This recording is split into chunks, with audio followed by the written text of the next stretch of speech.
Alrighty, it's Friday, March 23rd, 2012, and it's time for Comments X. Everybody, hello. Hello, Ellie. Hello, Angela. How you doing? I'd like to first start off saying congratulations to Angela for making her school play. She got the part that she wanted, so yay. I hope to see, Angela, this is a good opportunity for you to vlog backstage and start showing us a little bit behind the stage at your school for the play.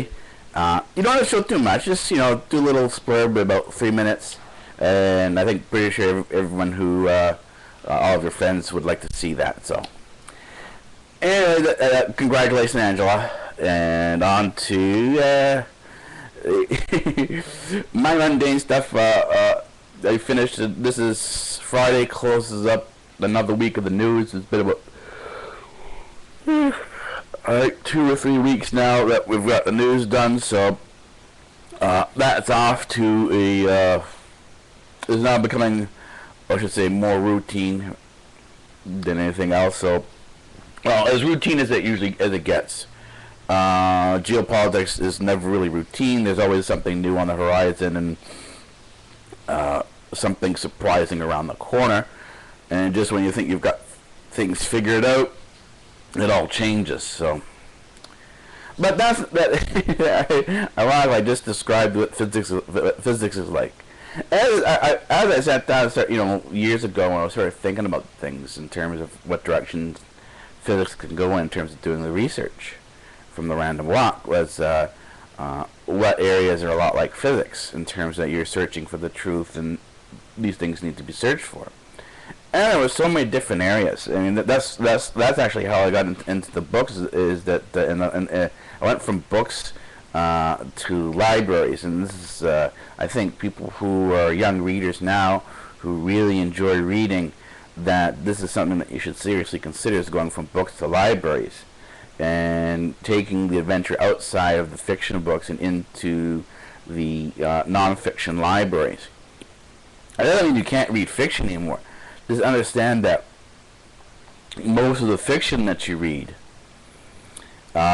is based in reality. Particularly, if I was reading a bit on the reading a bit of the Hunger Games, what I could get of it, and there.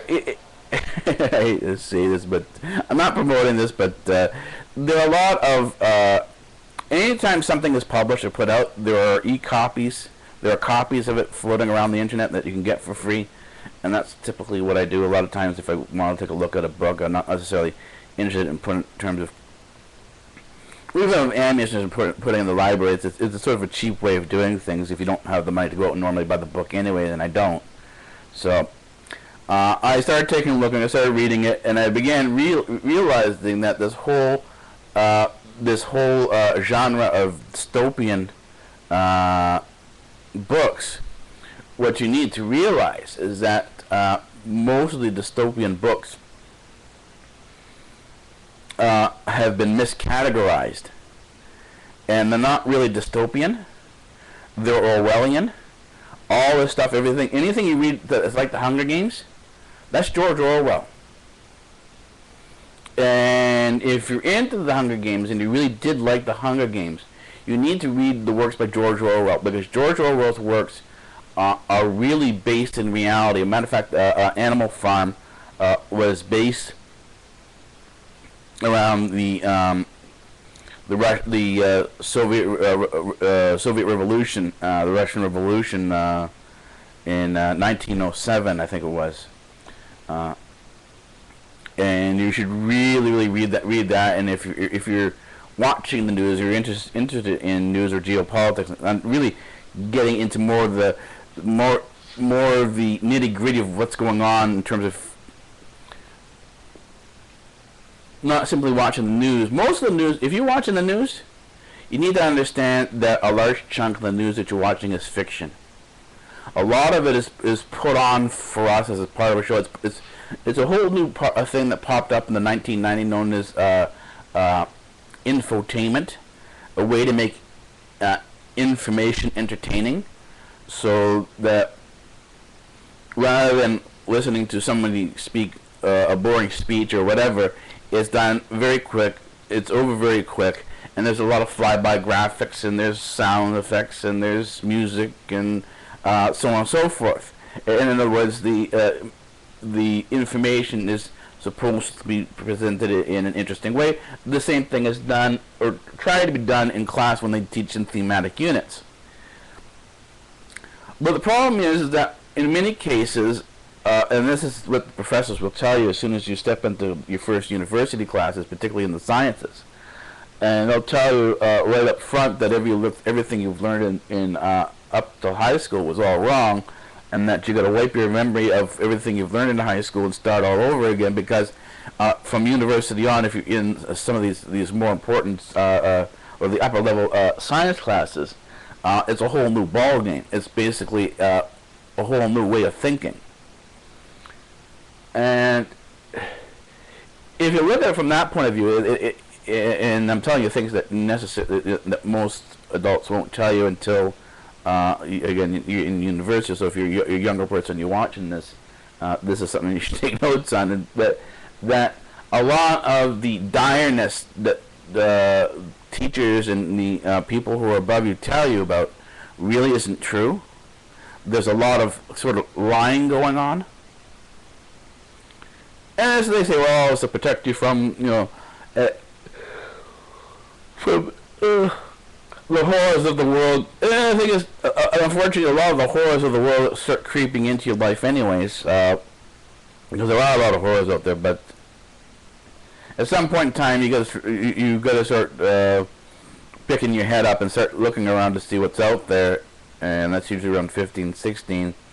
And rather than looking at lies, really, you need to really realize that. The thing is, just the way sometimes kids know this, that you lie. There's certain situations that you lie, and you get caught doing something, and well, you do it, well, nothing, right?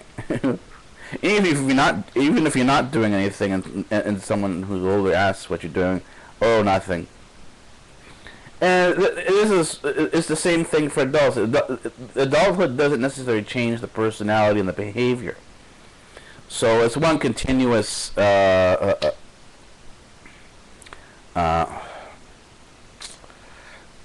in terms of how a person behaves in life.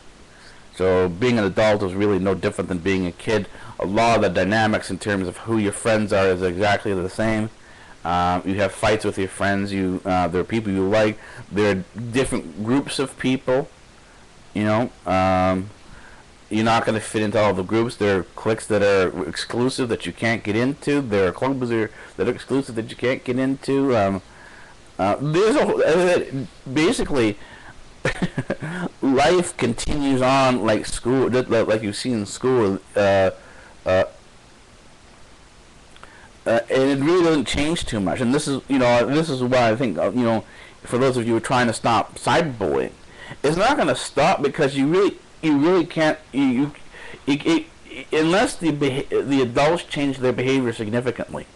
The kids aren't going to change their behavior either. It's not that you can tell someone else stop and don't behave like that. If you're behaving like that, then it simply makes you a hypocrite. And then this is what the kids see. You can't tell people not to smoke if you're smoking. So you can't tell people not to do drugs if you're doing drugs. And the same thing is, you can't be sitting on the couch watching TV while telling your kids to go and do some studying. It's kind of the same thing. But that's for people who want to see what do and follow what other people are doing. If you are your own person and want to be more of an individual and don't want to be the sheep, then you need to start picking up and looking around and making your own mistakes, even if it puts you up against what the common thought is.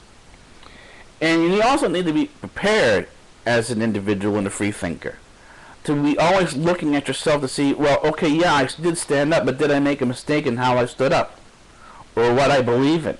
Because you never know anything exactly to 100%. And so some of the stuff might be slightly wrong. Some of the stuff you believe may be completely wrong and might have to be thrown out sometime.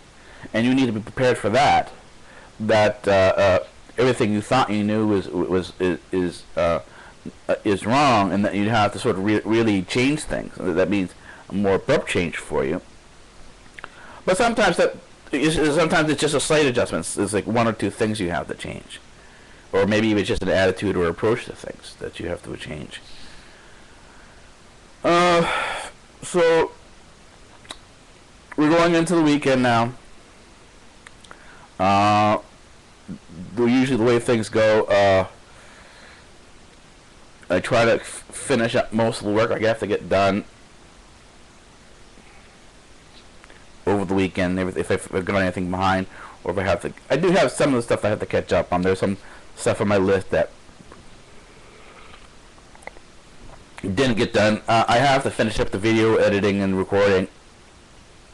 That's one thing I have to get done. I have to start working. I have to do the first videos for both the University channel and the Bass Institute channel, and you should see over the weekend the new Economics channel pop up. And sometime next week, the goal is for next week is that there is a space program here.